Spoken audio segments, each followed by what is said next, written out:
Development has different meaning for different sections of the society. For a poor people, development means that they get easily good grades on a cheapest prices. While on the other hand, for a farmer, development means that they get a reasonable prices for their food grains which they produce in their farms or fields. हमने 10th class में पढ़ा था कि समाज के जो अलग अलग वर्ग है, सेक्शंस है, उन सबके लिए जो विकास है उसका अर्थ अलग अलग है।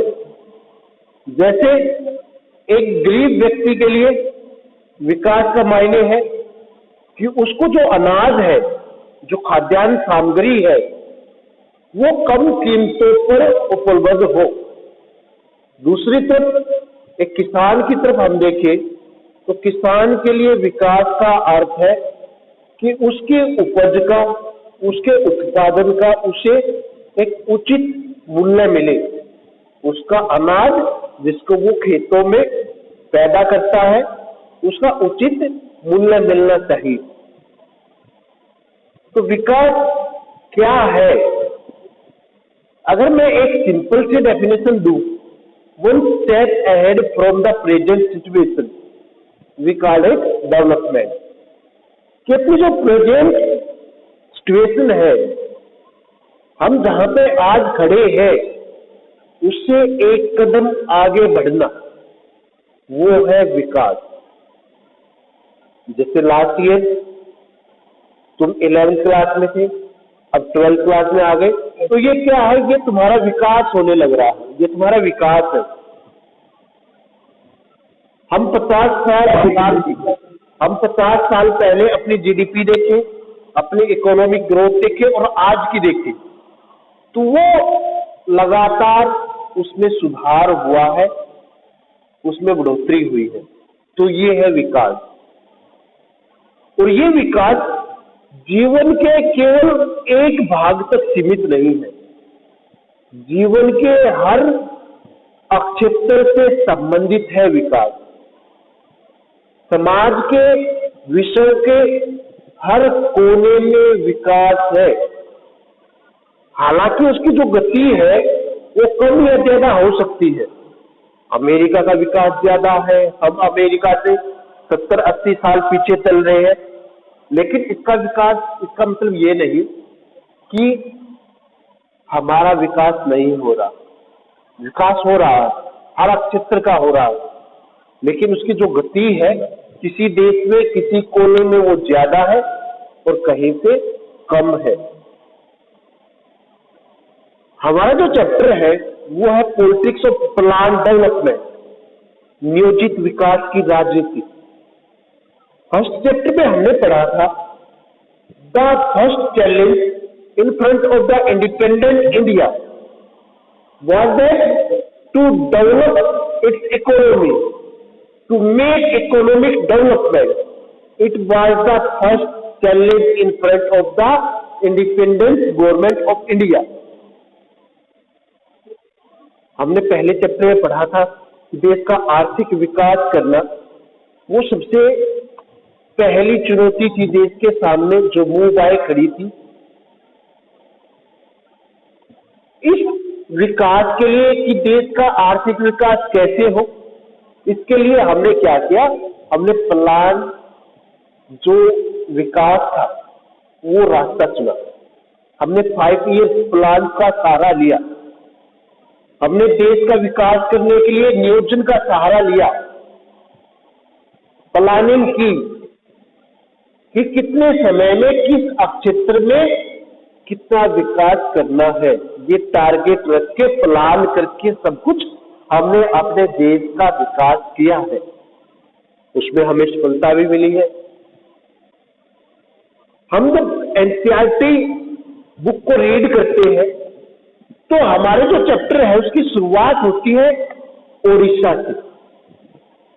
फिर ओडिशा में एक ओरियन कंपनी है, वो ओडिशा में पोस्को प्लांट लगाती है। इंडस्ट्री स्थापित करने का डिसीजन लेती है और उड़ीसा की जो स्टेट गवर्नमेंट है वो कोरियन कंपनी को ऐसा करने की इजाजत भी दे देती है। लेकिन वहां के जो लोकल पीपल थे उड़ीसा के, वे उस पोस्को प्लांट का, उस कोरियन कंपनी का वहां पे लगाए जाने पर विरोध करते हैं। क्यों करते हैं उसी पे हम चर्चा करेंगे पहले कि why local people of Odisha oppose industries in Odisha और development have different meaning for different sectors. As the global demand for the steel increases, Odisha, which has one of the largest reserves of untapped iron ore in the country, is seen as an important investment destination. जैसे ही जो steel की demand थी international level पर, वैश्विक level पर बढ़ी, तो जो उड़ीसा है जहां पर आयरन और स्टील माइनिंग पाई जाती है, जिसका अभी तक प्रयोग नहीं हुआ था, वो देश में एक महत्वपूर्ण आयरन और स्टील ओर के रूप में उभरा। दूसरे देशों के लिए पैसा इन्वेस्ट करने के लिए मुख्य केंद्र बन गया उड़ीसा। जैसे ही स्टील की डिमांड इंटरनेशनल लेवल पे बढ़ी, जो उड़ीसा जहां पर आयरन और स्टील की माइनिंग थी, अब दूसरे देशों ने वहां पर अपना पैसा इन्वेस्ट, अपनी इंडस्ट्रीज सेटअप करने का डिसीजन लिया। The state government of Odisha hopes to catch in all this demand for iron ore and has signed memorandum of understanding with both international and domestic steel maker. अब क्या होता है कि जो उड़ीसा की स्टेट गवर्नमेंट थी ना, वो स्टेट गवर्नमेंट डिसीजन लेती है, एक मेमोरेंडम साइन करती है, देशी और विदेशी जो स्टील व्यापारी थे उनके साथ में एक समझौता करती है। The government believes that this would bring capital investment and provide a lot of employment opportunities, and this region become prosperous. जो स्टेट गवर्नमेंट थी उसका सोचना था कि ये समझौते करने के बाद ओडिशा में विदेशी और देशी जो स्टील मेकर्स है वो अपना पैसा, अपनी जो कंपनीज है वो सेटअप करेंगे, अपना पैसा इन्वेस्ट करेंगे, जिससे वहां के जो लोकल पीपल्स है उनको रोजगार मिलेगा। The central government feels that if the industry is not allowed it would set a bad example and discourage investment in the nation. Central government की भी कुछ इसी तरह की सोच थी। भारत सरकार भी चाहती थी कि ओडिशा में जो फॉरेन इन्वेस्टमेंट का रास्ता है वो साफ किया जाए, विदेशी कंपनियों के साथ समझौते किया जाए और वहां पे इंडस्ट्री सेटअप की जाए। अगर ऐसा नहीं होता तो भारत सरकार की सोच थी कि भाई इससे देश में जो विदेशी व्यापारी है, विदेशी कंपनियां जो चाहते हैं कि भारत में पैसा इन्वेस्ट करे, अपनी एमएनसी की ब्रांचेज ओपन करे, उसके लिए एक गहरा आघात होगा। The iron ore resources lie in some of the most undeveloped and tribal areas of the state Odisha. अब प्रॉब्लम क्या थी कि जो ये आयरन ओर थी, ये अधिकांश जो पिछड़े हुए और जो आदिवासी क्षेत्र थे ओडिशा के, वहां पर the tribal and local population fear that the setting up of industries would mean displacement from their home.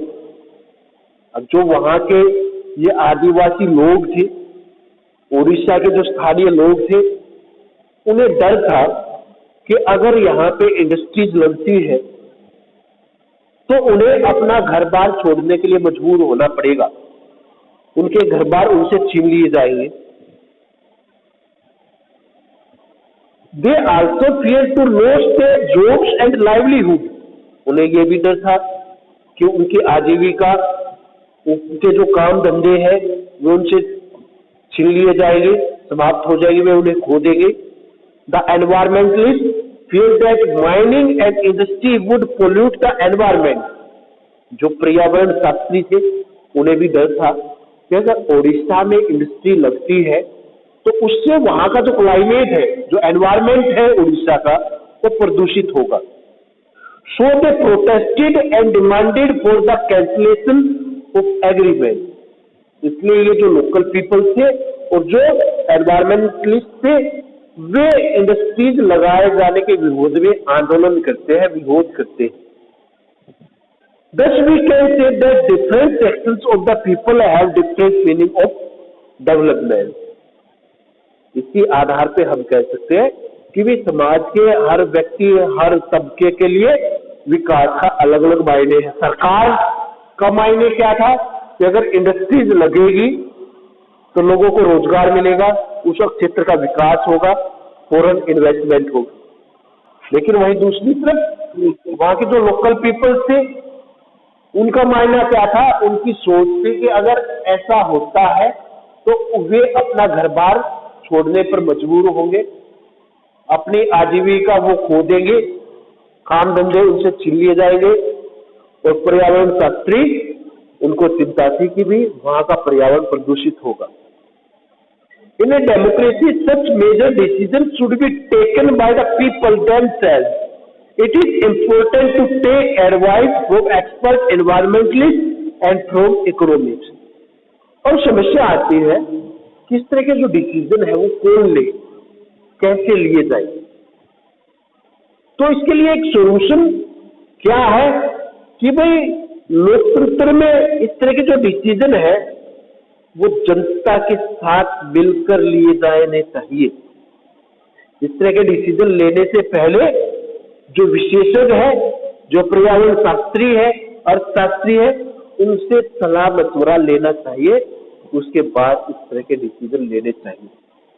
Yet the final decision must be taken by government itself, who are in touch with the feelings of people। हालांकि जो अंतिम निर्णय है वो अंतिम निर्णय सरकार ले सकती, सरकार लेने के लिए स्वतंत्र होनी चाहिए और उसी के द्वारा अंतिम निर्णय लेना चाहिए। इसके बाद एक क्वेश्चन आता था Bombay plan. What is Bombay plan? अक्सर एग्जाम में 2 मार्क्स में या 1 मार्क्स में पूछा जाता है। कब हुआ, क्या था Bombay plan? Eight sections of the big industrialists got together in 1944 and drafted a joint proposal for setting up a planned economy in the country। एक जो बड़े उद्योगपतियों का समूह था वो बॉम्बे में 1944 में इकट्ठे होते हैं और इस बॉम्बे मीटिंग में वो अपने लिए एक जो प्लान्ड इकोनॉमी थी देश के लिए, उसका ड्राफ्ट तैयार करते हैं। It was called the Bombay plan. इसी को हम बॉम्बे प्लान कहते हैं। The Bombay plan wanted the state take major steps in industrial and other economic investment. ये जो बॉम्बे प्लान था इसमें जो उद्योगपति बड़े बड़े इकट्ठा हुए थे उन्होंने डिसीजन लिया कि उद्योगों के लिए और जो देश के लिए आर्थिक क्षेत्र में इन्वेस्टमेंट की बात है उस पर सरकार बड़े डिसीजन ले, बड़े कदम उठाए कि किस तरह देश में उद्योगों को बढ़ावा दिया जाए और जो फॉरेन इन्वेस्टमेंट है वो किस तरह बढ़ाई जाए, इसके लिए सरकार को डिसीजन लेना चाहिए। बॉम्बे प्लान जो स्टेट कंट्रोल इकोनॉमी थी उसका सपोर्ट करती है। बॉम्बे प्लान जो स्टेट कंट्रोल इकोनॉमी है देश में उसको सपोर्ट करती है। इसी तरह एक और मॉडल था देश में जो अपनाया गया विकास के लिए, उसको नाम दिया गया केरला मॉडल। जैसा आज हम जानते हैं, पीछे 10th क्लास में भी हमने पढ़ा था कि पहले तो लिटरेसी रेट में Kerala stand first position in the literacy rate all over the India. Kerala की जो लिटरेसी रेट है, जो साक्षरता दर है, पूरे भारत में सबसे ज्यादा है। और केरला देश का पहला ऐसा राज्य है जिसमें अपने नागरिकों की जो प्राथमिक जरूरतें हैं, जो बेसिक प्राइमरी नीड्स है, वो पूरी की है। The Kerala model is the name given to the path of planning and development charted by the state of Kerala. Kerala model क्या है विकास का? कि विकास के लिए जो केरला सरकार ने रास्ता चुना, जो नियोजन का रास्ता चुना, उसको हमने केरला मॉडल का नाम दिया। There has been a focus in this model on education, health, land reform, effective food distribution system and remove of poverty. जो केरला मॉडल था, उसके तहत केरला की सरकार ने जो एजुकेशन सेक्टर है, हेल्थ सेक्टर है, लैंड रिफॉर्म प्रोग्राम है, और जो इफेक्टिव फूड डिस्ट्रीब्यूशन सिस्टम है और गरीबी निवारण है, ये पॉलिसी अपनाने पर बल दिया। इन पर सबसे ज्यादा गौर किया केरला सरकार ने। Despite low per capita income and a weak industrial base, Kerala achieved nearly 100% literacy rate, low life expectancy, low infant and female mortality। हम जानते हैं कि केरला में जो पर कैपिटा इनकम है, प्रति व्यक्ति जो आय है, वो कम है बाकी राज्यों की तुलना में। लेकिन उसके बावजूद, पर कैपिटा इनकम कम होने के बावजूद, केरला देश में साक्षरता दर में पहले नंबर पर खड़ा, पहले पायदान पे है। केरला में जो लाइफ एक्सपेक्टेंसी रेट है, वो भी देश के बाकी राज्यों से ज्यादा है। जो एवरेज एज है, वो ज्यादा है केरला में। इसी तरह जो शिशु मृत्यु दर है, जो मातृत्व मृत्यु दर है, वो केरला में देश के बाकी राज्यों की तुलना में बहुत ज्यादा कम है। Low birth rate and high access to medical care, birth rate कम है केरला की, लेकिन इन सबके बावजूद केरला में जो मेडिकल फैसिलिटीज है, वो सबसे ज्यादा है। The government launch a new democratic steps programme during 1987 and 1991, which main objectives to get total literacy in science and environment। जो केरला की सरकार थी 1987 में और 1991 में, एक नया लोकतांत्रिक कार्यक्रम संचालित करती है, जिसके जरिए केरला सरकार लक्ष्य रखती है 100% लिटरेसी रेट का साइंस में और एनवायरमेंट में। By these campaigns people of Kerala actively participated in development activities. जो केरला के लोग हैं, वो इस तरह के विकास कार्यक्रमों में प्रत्यक्ष रूप से भागीदारी निभाते हैं। वहां की सरकार जब इस तरह का कोई डिसीजन लेती है, तो वहां लोगों से उनकी राय जानी जाती है, उनकी ओपिनियन जानी जाती है। Through NGOs and their local bodies institution, किसके माध्यम से? जो नॉन गवर्नमेंट ऑफिसेज है, ऑर्गेनाइजेशंस है, जो असरकारी संगठन है, उनके माध्यम से, और जो स्थानीय संस्थाएं हैं, स्थानीय निकाय है, उनके माध्यम से। ये था केरला मॉडल। जो पूरे देश में विकास का एक प्रमाण बना।